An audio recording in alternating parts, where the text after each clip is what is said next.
Good evening, everyone. Coach, I would like to thank the Heaven's Grace and our enlightened Holy Teacher's virtues. Thanks, Senior Transmitter Jane, all transmitters, and seniors for giving me this opportunity to study together. We're going to study the pure rises. I just want to say in the beginning that has been spoken by Lecturer Tai and Lecturer Christine. Where the book done a great job on it. So tonight I'm going to not really repeat what has been taught. We're going to take a little bit of a different approach to start with the source. So this book, nonetheless, it's a holy book consisted of precious scriptures composed by the kitchen saint and our holy teacher Jigong Buddha in 2008, 2009 at the temples in Malaysia and Taiwan. So the word pure in Chinese is qing. So we should understand it broadly. Qing, it also means to clear away or purify. So in our cultivation and propagation, we need to clear away two things or two categories, right? The first one is that the food we eat, meat, the pungent vegetables.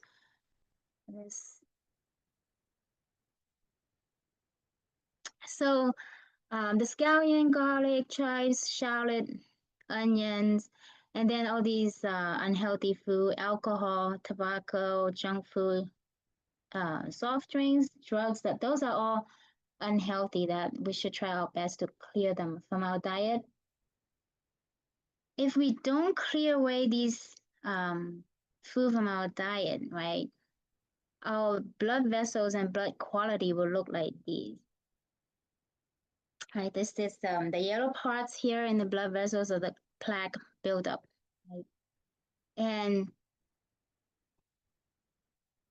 this is a normal artery, and this is one with plaque buildup from the food that we consume. And this is the blood quality, right? This is quality of the plasma, the clear part of the blood. This is done by medical research from CNN News. And we can clearly see here, we will talk about this is between healthy eater with plant-based, and this is for a meat eater and unhealthy food. We can see the clearness in the plant-based diet, and then this very cloudy plasma in the meat consumption and fatty and unhealthy foods. We'll talk more about this later. So we must maintain, as a cultivator, especially a plant-based diet to purify our bodies, right?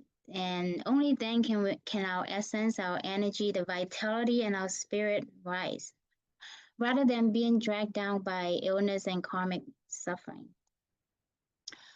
And then the second thing, of course, is that we must clear away our bad temper and bad habits, because these didn't come with our true nature when we were born, right?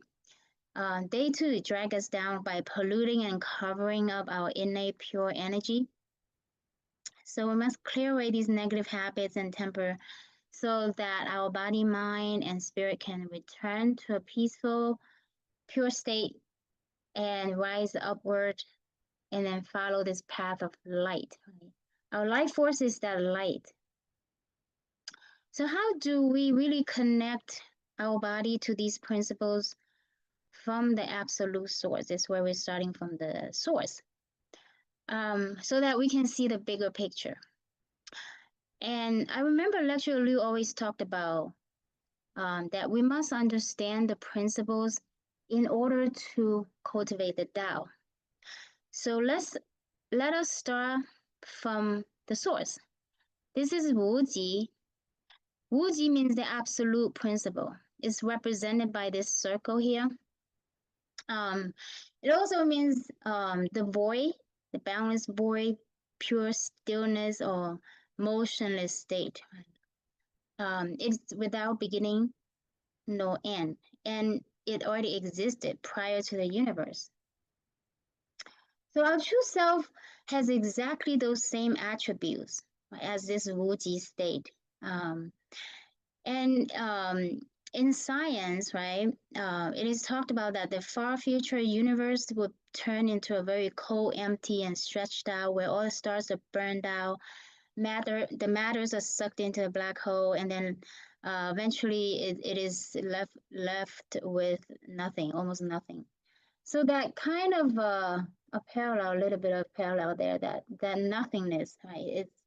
It's free of any matters, right? That's that state.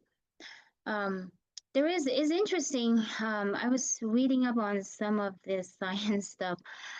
There's a scientist by the name of Roger Penrose, and he won the 2020 Nobel Prize.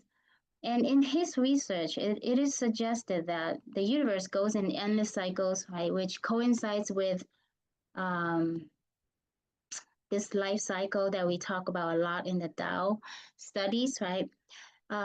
In fact, our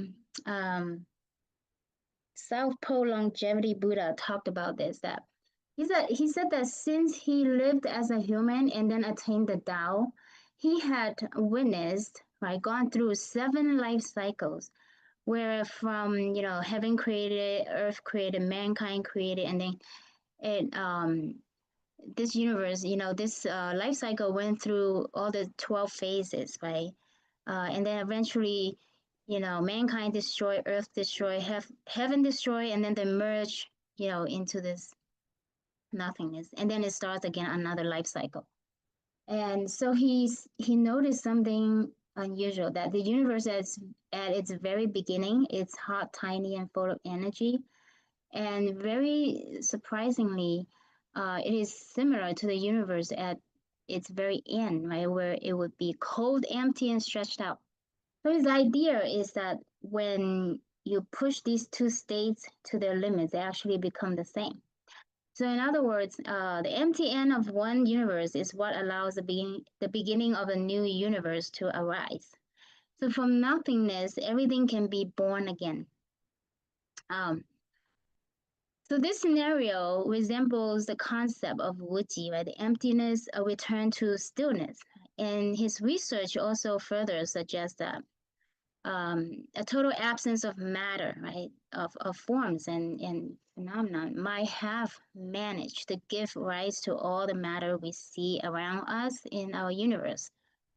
This, again, is also in line with what we have learned in the Tao principles, especially in Lecture Liu's principle of the true nature class, that Tao is formless, but it created all forms, right? Because it is the essence.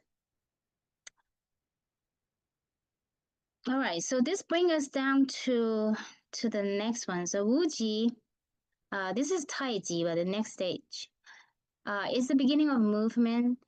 We call it Taiji, but Wuji, essentially what happened is Wuji moved and it produced this infinite light. So this movement or motion probably can be compared scientifically as close as possible to the Big Bang theory. So we're going to look at this. This is light, right? And on how the Big Bang theory, that the initial explosion, on how the universe expanded from an initial state of high density and temperature, that's the infinite light, right, with life active energy.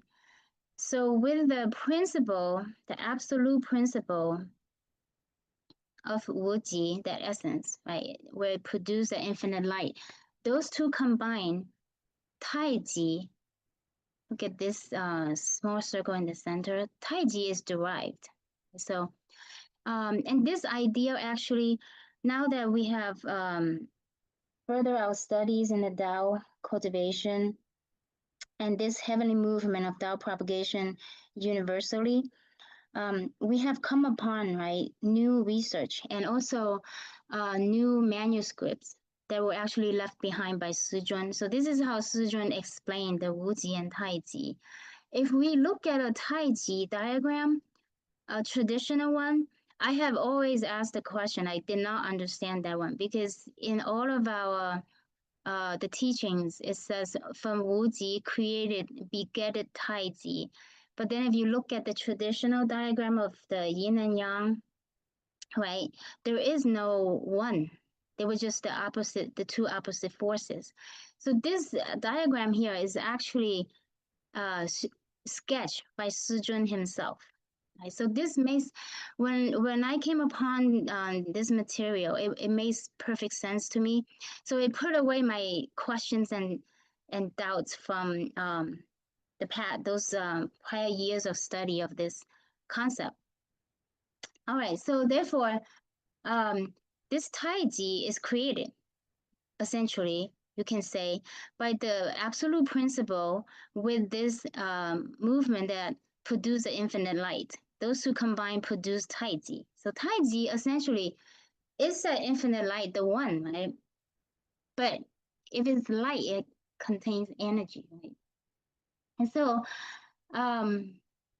so Taiji also means, well, this is pinyin, but in English it means the supreme ultimate, the one. Right? So God is that Taiji, that infinite light.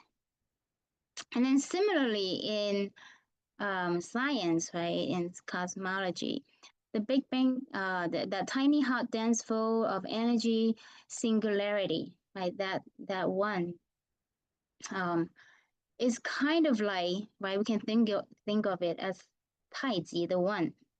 And then the scientists, right, Roger Penrose also discovered that the universe at its very beginning and the universe at the very end, they're not separate. And they're also not as different as they seem. And they're kind of like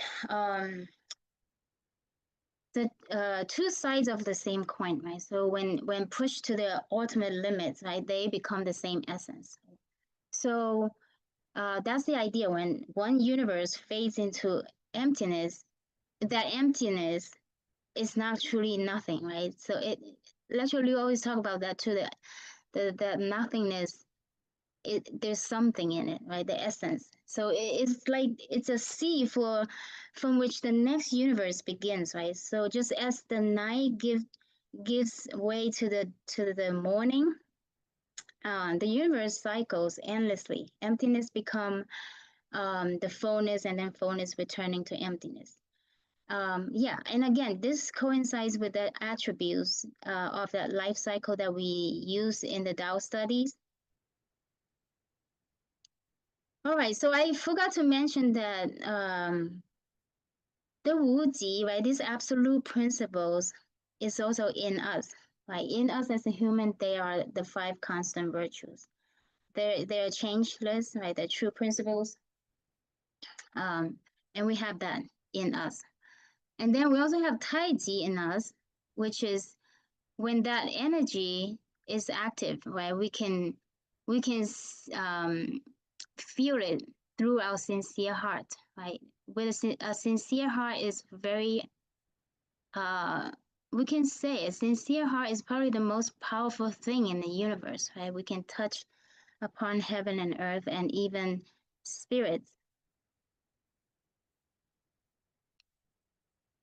Okay, so now then the next stage bring us to the yin and yang, the two relative forces. We're still basing it off this Wuji. So Taiji, with its active energy, moved to the creation stage by deriving the two relative forces. So the yin is this dark half side of this circle, and then the yang is the light half side. So essentially, Taiji gives birth to the yin and yang. Right? Yin-yang forces exist in this perfect balance and harmony based on the absolute principle. And yin and yang mutually interplay and nourish, right? Again, according to this absolute principle, that is the essence of Taiji. And they utilize the 5 elements, right? Metal, wood, water, fire, and earth, right? These are materials and substances of the universe to create everything and all phenomena. Right? So we see those in the sun, the moon, earth, stars, planets, galaxies, space, time, all the matter and energy, even, of course, humankind. Everything is formed through the interaction of yin and yang, along with functions of the 5 elements. So we can see the harmony of yin and yang energies in nature as well. So day and night, the growth of plants, blossoming of flowers, and the orderly change of the 4 seasons with a constant track. And then also in us, our 5 vital organs, right, also correspond to the 5 elements of metal, wood, water, fire, and earth. Our every inhale and exhale, right, this day and night are also reflections of this yin and yang energy working in unison. And then even male and female, right, they are the expressions of yin and yang.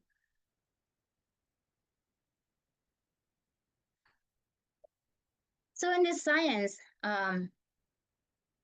they also have that similarity, but the expansion and cooling for the yin, right? That's where the creation started, right? All the matters, materials, substances, and then heat and density, right? This energy is the yang. So these two opposite forces drive the unfolding of the stars, galaxies, and life that we talked about, and started to create, right? That process of creation, everlasting cycle of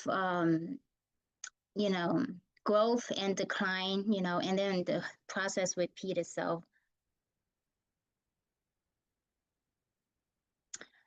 All right, so all things, this is reincarnation's diagram of the soul that we are familiar with, but putting in this new information here on the relative energy, right, in the middle that you see. We know that all things and humankind in the universe, heaven and earth, they follow a process of creation, which comes about, right? It unfolds through the dynamic, right, interplay of this absolute principle, the Li. Right? Li means principle. It's absolute, right? So I like to use the word absolute because if we say permanent, then there's another end of it, right? Permanent, temporary, but absolute is just it, right? So it follows this absolute principle. We could say absolute heaven, right? And also the energy, right? This energy, remember, the yin and yang energy essentially, right, is the effect of this wuji, because it runs according to the principles of wuji, the true principles, right? But it is manifestation. Okay, so these two relative forces, and we'll talk about how they relate to us, right? And all creations and things. And then also through this manifestation, the xiang, right? It means form. So they follow the law of this energy too, right? In their creation process. So Li, right, the Wuji is our origin, is nothingness, but it doesn't mean that it has nothing. It has the essence as formless. So when we talked about this, when Wuji moved, it generated that infinite light. This infinite light is that life energy, the active energy, which is derived from Wuji. We call it the One, and it's Taiji. So see the middle image here.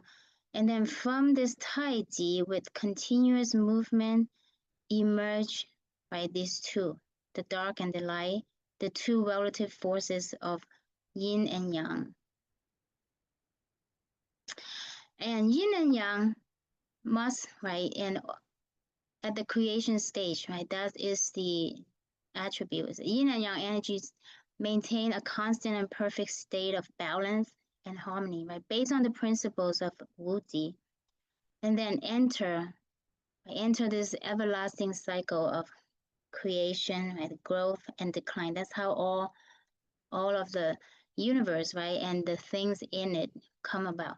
So essentially, we as humans are created in the same fashion. And then when we receive a Tao, we talk about the 3 treasures, right? The 3 treasures are actually all encompassed in the one, the same essence.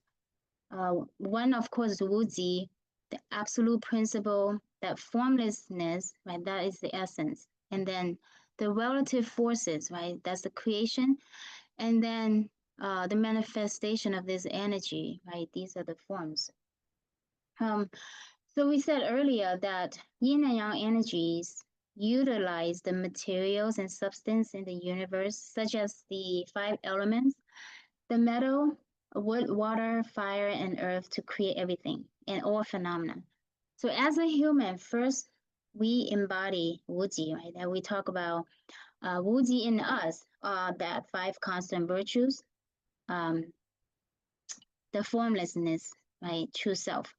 And there are the sincerity, humanity, righteousness, propriety, and wisdom. These are true principles that are changeless, they are motionless and formless, right? Because they're not confined by time and space. So they belong to Wuji.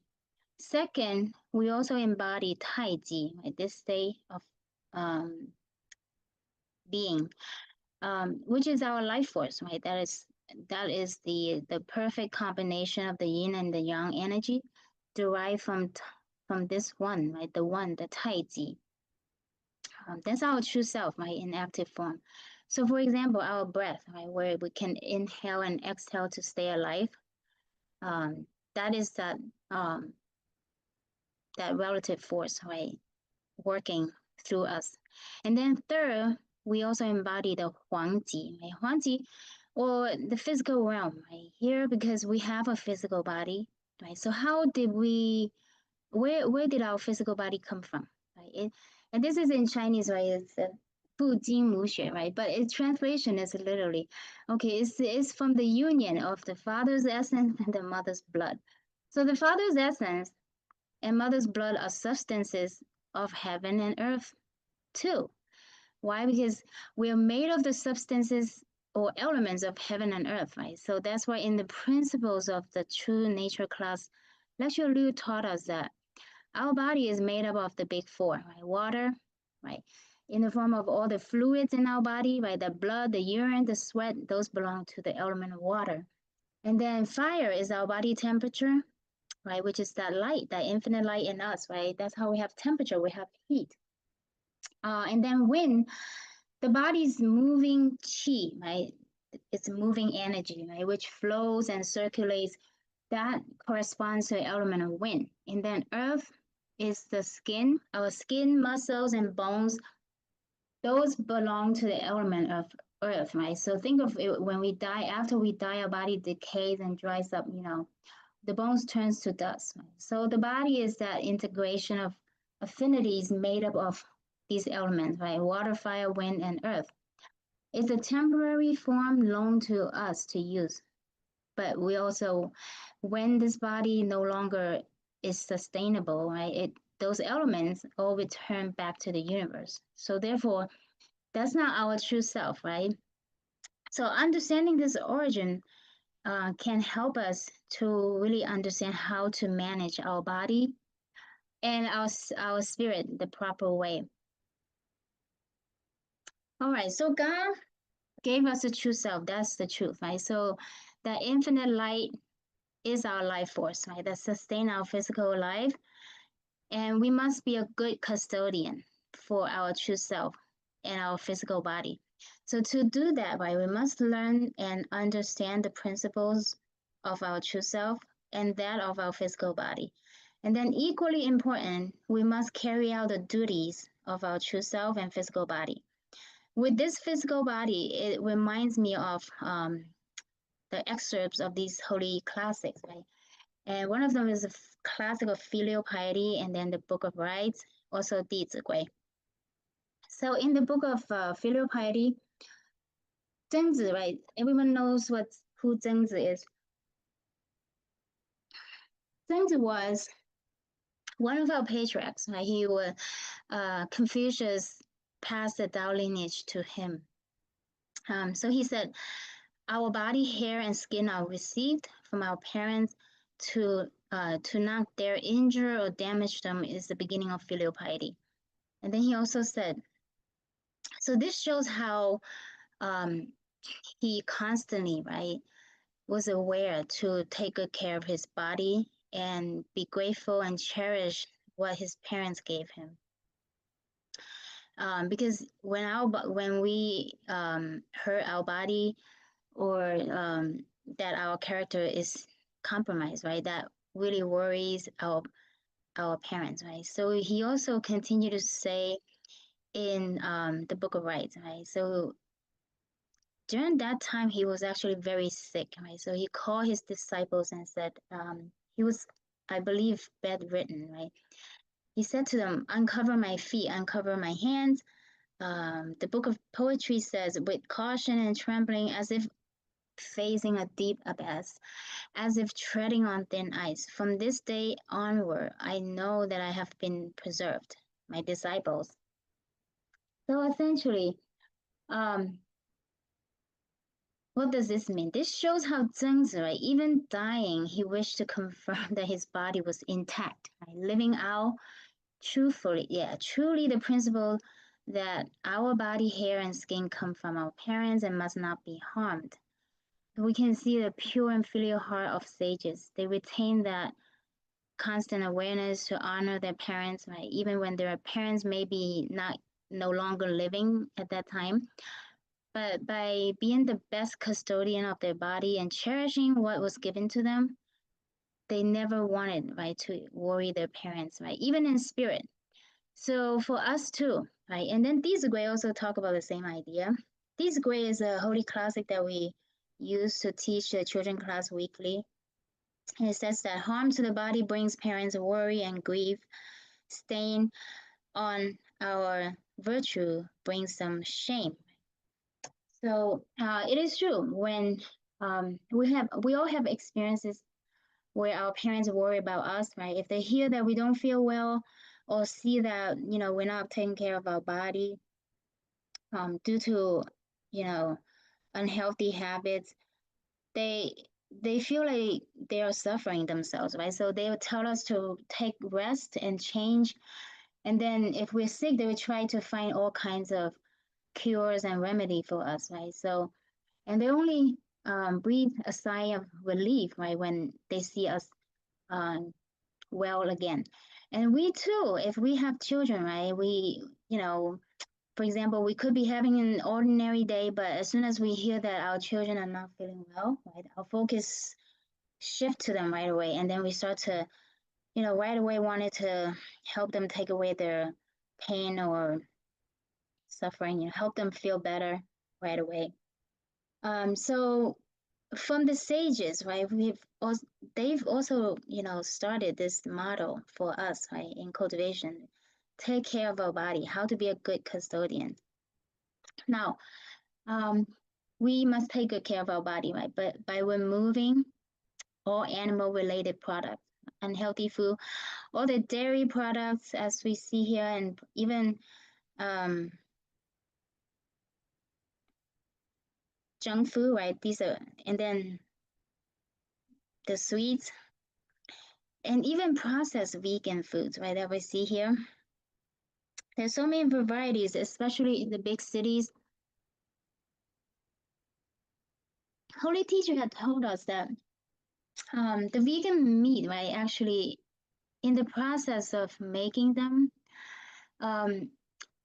they have more or less harmed animal lives as well. So we're not to, if we want to be pure and rises up, we should stay away from these products as well. So really the body is like a machine, right? It comes with care instruction on what we must feed it, right? So we know that God in so many different scriptures and manuscripts, right, holy scriptures, God and Buddhas have advised us repeatedly to maintain a pure and simple plant-based diet to live healthy and optimally. Right? And we also, in addition, now that with this digital world, right, information is easily available to us. We learned that in the medical community, right, it also recommended a plant-based diet to for us, right, to be healthy and to mitigate illnesses, right, especially chronic illnesses. So if we don't nourish our body with proper healthy food, it is like it's like running a car, right, on the wrong fuel. And this really can cause the car to clog the fuel system, right? It can have corrosion and chemical damage, right? It would reduce the performance of the car, and even it may cause engine failure, right?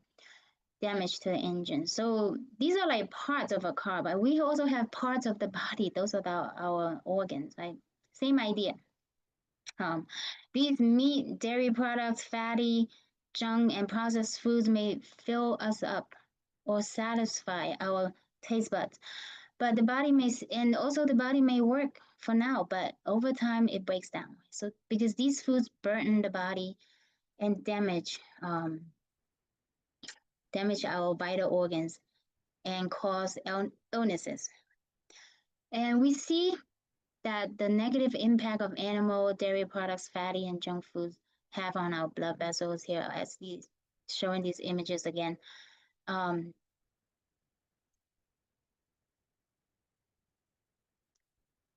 right, so these food, they are like essentially foreign objects that enter our body, right? So our organs, if you see this one, right, this image, our organs try their best to break them down, but can't. And the organs don't know what to do with them, right, with these foods. So because they're not what the body needs, right? So the residues, the plaques, stay in the blood vessels and organs, right? And eventually sicken the body. And our body actually warns us too. Right? So like some people that are lactose intolerant, their body cannot properly digest the lactose, right? Which is a sugar found in those milk and dairy products, right? So their body reacts to it. I have a coworker like that, right? By flaring up on the skin. So we really cannot clear this plaque from the body. Right? So when the yin and yang energy initially gather those substances and elements, remember in the universe that created us, they also, right, they had to also pick the right ones and the correct combination to make us work, right, as a human. So we must follow the same principles to care for our body if we want to rise. So we say that receiving the point transmission enables us to rise from the reincarnation cycle. But how do we do it? By first purifying our diets to nurture the body and then eliminate karmic debts, right? Yeah, because those drag us down to the underworld. This is a holy scripture by the kitchen saint. Eating a plant-based diet brings blessings and wisdom. By refraining from killing, we create good affinities.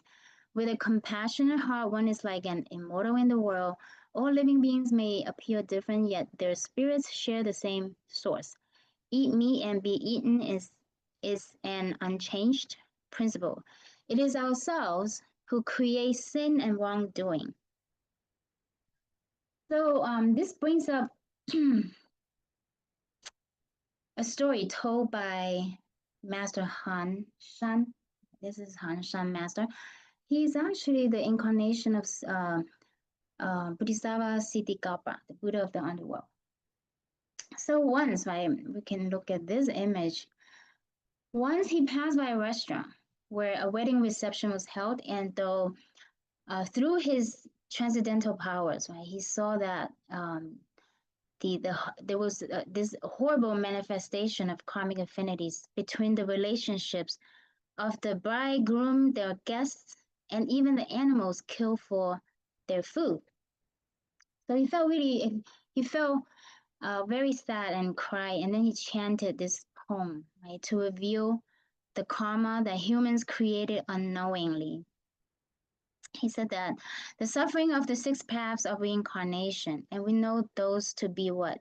Temporary heaven, humans, right? Animals, hungry ghosts, hell, and Ashura. Grandson marries.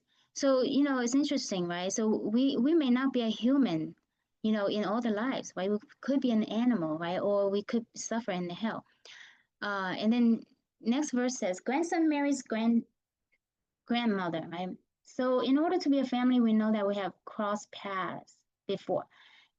In this case, it is revealed that the groom was the bride's grandson in the past life, and the bride was the groom's grandmother in the past life. But in this life, they become husband and wife. And then the cattle and sheep are sitting at the table, right? Talking about these people. And we can see the sketch with kind of like an animal face there, right? So what had happened is that the roles switched, right? So these guests used to be animals in the past. They were killed and eaten, right? By the next verses, the relatives, this just have an S on it. The relatives are cooked in the pots. So these meat, right, animal meat, they were actually humans, right, in the past life, but they were killed and eaten by these people. So as you can see, right, that's why Buddha said, eat me and be eaten is an unchanged principle. That's the law of cause and effect, right? So therefore, this is an extreme karmic retribution where one's own family becomes the cause of suffering. So we should heed to the advice. And we also talked about earlier not to eat the 5 pungent vegetables, right? And stay away from, of course, alcohol, tobacco, drugs, right? So let's elaborate a little bit on this. Now, these pungent vegetables, we know they're very popular ingredients in all the spices, right? But like everything else in the universe, right? All the materials and substances, elements, they carry energy. But these energy, right, these types of vegetables don't contain the suitable energy for our bodily organs. Remember, our body is sustained by the yin and yang energy derived from that infinite light, right? That is maintained at a perfect state of balance and harmony for us to run this body, right, smoothly and optimally. So these pungent vegetables are grown out of the disharmonious energies in heaven and earth, according to Lecture Liu. And also they have been advised, right, from ancient cultivators, right, that they have in the past tested these vegetables, right, and then found them to have certain effects. For example, they can arouse sexual desires in the mind, and that they also disrupt the natural energy flow in our vital organs, thereby, like scallion, they hurt the kidney and harm our water vitality, the elements, right? And they hurt the garlic hurts the heart and harms the fire vitality. And then alcohol and chives hurt the liver, so therefore harming our wood vitality within the body. And also, this shallots, right, hurts our skin and also harm the earth element in vitality in our body. And then finally, onions, right, and tobacco hurt the lungs, right, and then also harm the metal vitality in our body. So therefore, these 5 organs, right, they really do correspond to elements of metal, wood, water, fire, and earth. And what really powers our 5 organs, right, is that perfect state of yin and yang energies, right? So, for example, the liver, how does it know, right, to do these things? The liver, right, filters blood, detoxifies, right, substances. How does it know to do that? It's so divine that vital energy, right, of yin and yang within us, right, our life force know to do that. So only that energy are truly suitable, right? Food that we have to understand, right? Only foods that nurture and support our life force are truly suitable for our diet. So some people argue that, yeah, pungent vegetables, they have medicinal benefits, but they also have more harmful effects on the body, right? And besides, if they have medicinal benefits, they are formulated, right, to be used, not as consumed, not to be consumed as spices on like on the regular cooking. So the point is we have other replacements and choices, right, that are truly beneficial and suitable for us. So like ginger, like cilantro, mint, basil, cumin, to just name a few. So if we looking at the function, right, on what these vital organs do for our body and livelihood, right? The heart pumps blood throughout the body, delivering oxygen and nutrients. The spleen is very important part of our immune system, right? It stores and filters blood and produces white blood cells that protect us from infection, right? And the kidney filters blood, remove waste and excess fluid, and regulate blood composition by producing urine. So when one of these does not work well, we will feel very sick. So we have to think with, a higher order of thinking, right, with reasoning and logic. And that understanding the principle can really motivate us to really eat the proper food that really nurtures our body. All right, so instead we can eat what is suitable for us, right? So we have a wealth of food choices available to us. We have nuts, seeds, legumes, all kinds of green leafy vegetables, gourds, melons, fruits, grains that will, more than sustain our physical health. And the Kitchen Saints Merciful Scripture continues to talk about upholding a plant-based diet, protect and cherish all living beings' lives, right? So this is not just our own lives, right? We are all of the same essence. We have to protect the lives of animals as well. Be healthy and peaceful to prolong our human life, right? Ferry and encourage others to rescue sentient beings' true life. And avoid calamities and escape danger and grow our heavenly life, right? This is all talking about our life, right? And it is based upon what we eat, right? And then what we put in our mind. How do we manage our true self? All right, next, this is talking about the well-being of our true life. This is a holy scripture as well. So we're done with this, what we put in our mouth, right? So how do we manage internally, right? This is the part. So we say God gave us a bright true nature. That's our true self, right? That infinite light that powers our physical body and activate our brain, bodily organs to work on its holy mission in this life, right? So first we start with the mouth.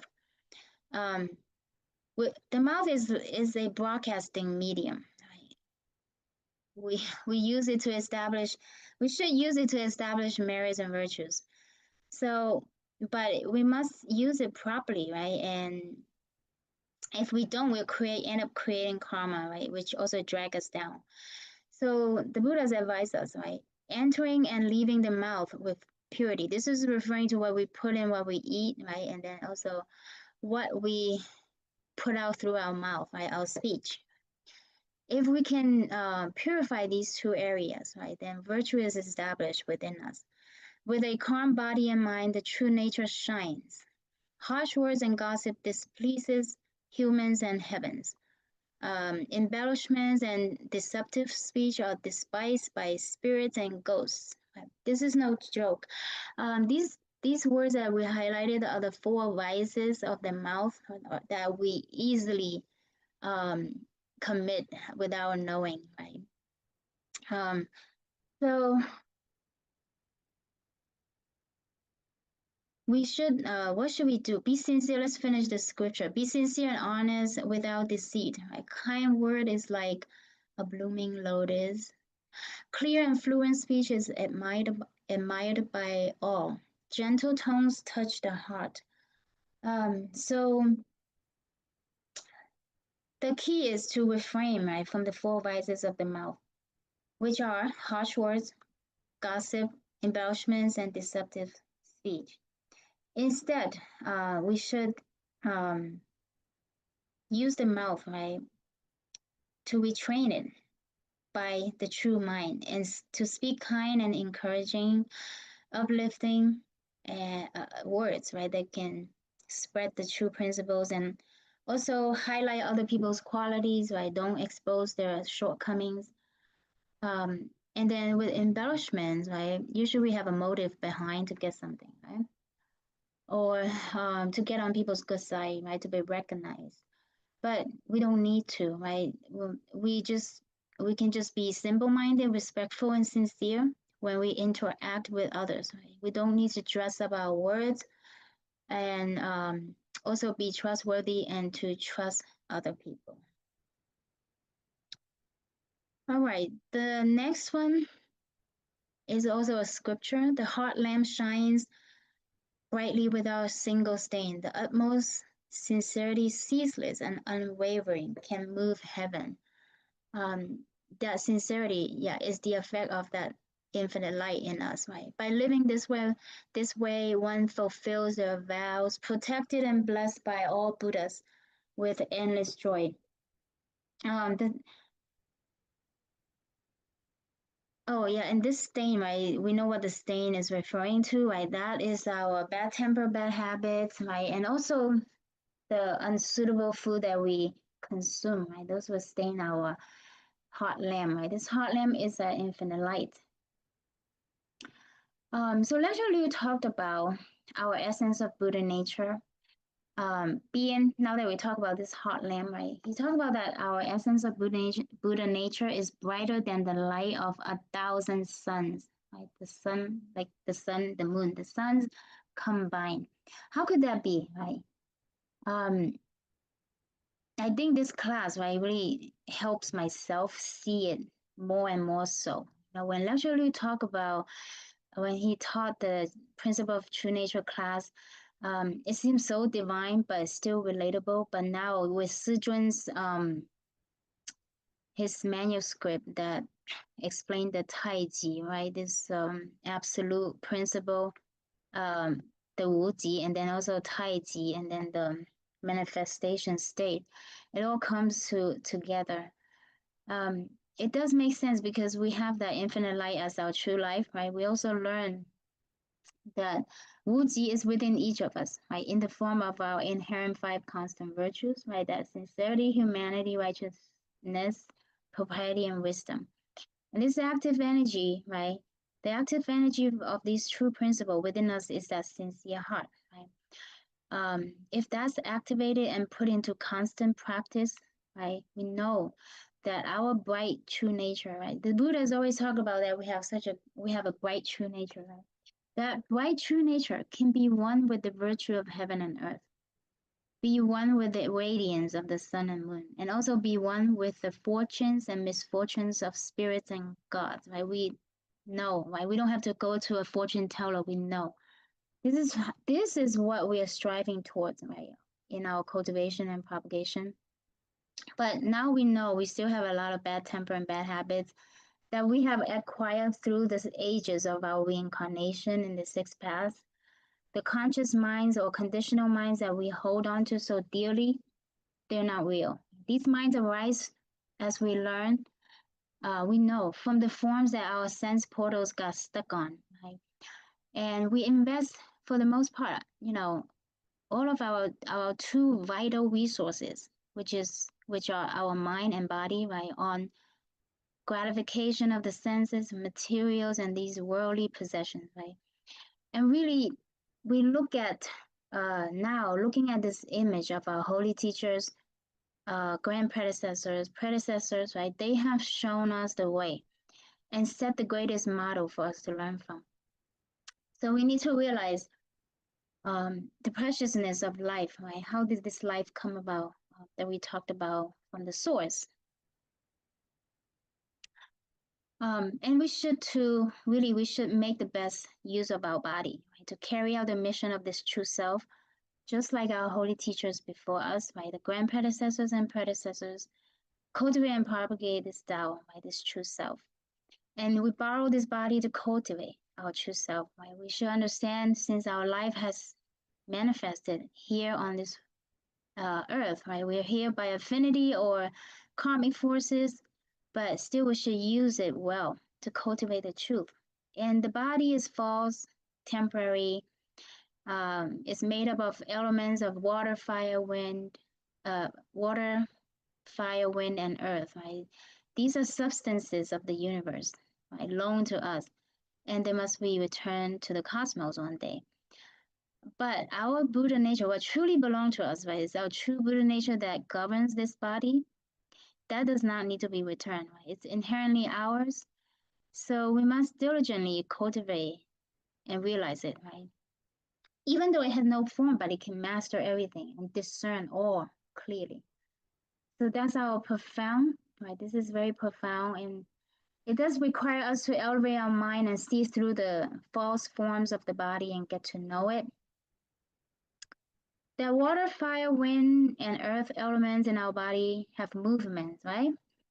And this is a divine teachings from Lecture Liu, which is quite divine. You know, originally, how could these things have feelings and awareness, right? They don't, but they, with our Buddha nature that combined with it, with these substances, right? Our true self is formless. It also originally did not have a form, but now, after it enters this element, right, the makeup of our body, the true self is living through the temporary form. So we should cherish this form, put it in great use to really repay our past karmic debts and build merits and virtues so we can truly rise above the forms and return to our infinite light, right? That state of true self. Finally, in conclusion, let's read this this merciful scripture, plain language scripture. There's an error here, missing an I. So our holy teacher Jigong Buddha's merciful guidance. He said, after purifying the mouth, our hearts should become calmer and purer. Any bad habits or temper should be corrected quickly. When we speak, let our words benefit others, give them confidence and encouragement. Avoid saying anything that discourages someone from doubt, cultivation, propagation, causes them pain or disappointment, and even conflict. Be harmonious, take care, and bear with each other, and then there will not be any problems. When someone can fully express their true nature and moral integrity, they can answer to heaven, earth, and their own conscience. Wherever they go, they can walk with their head held high. This is something everyone is born with. And our compassionate and kind hearts are the most precious treasure. Yeah. So that heart, right, is the effect of that infinite light. Right? It's the most powerful thing in the universe. Nothing in the world can compare, indeed, and no amount of wealth can buy them. So use that true self. That's the only thing, although it's formless, but that we can comprehend it through our senses, right, our physical body, and with a combination of both, right, we can definitely cultivate to clear away those two things that we talked about in the beginning, right, the diets that don't suit us, and also our temper and habits, so that we can really follow this path of light, right, and rise above. And this concludes our presentation tonight. If I've misspoken, I ask for saints and Lao Mu and saints and Buddhas for forgiveness, and also transmitters, lecturers can correct me. 后学 would like to 感谢天人师德，感谢老前言前言大德。Thank our senior transmitter Jin, all transmitters, lecturers for this opportunity to study.